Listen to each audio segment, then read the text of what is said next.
мына үстүбүзгө таштайбыз.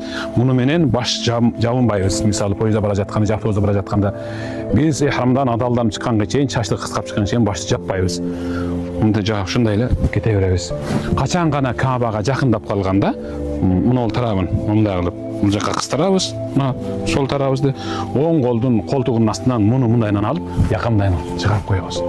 Мааниси эмне десе, пайгамбарыбыз ошол 130 миң сахабасы менен, андан ашыкча сахабасы менен Мадинадан Маккага, Меккени, кайра Каабаны мусулмандарга өткөрүп алуу ниетинде хаж кылганы барганда, айланып атышканда, атыраптагы айланадагы мушриктер, булар чарчап чалып келген, карачы арыктыгын, эч кандай күч жок буларда. Азыр 1-2 жолу айлангандан булар отуруп калат же жыгылып калат дегенде, Аллах Жабраил алейхиссаламды пайгамбарга жөнөтүп, оң мөрөңгө ачкыла дегенде, ошондо ачып, мунул жаңы бир көрсөтүп койгула ушуларга дегенде.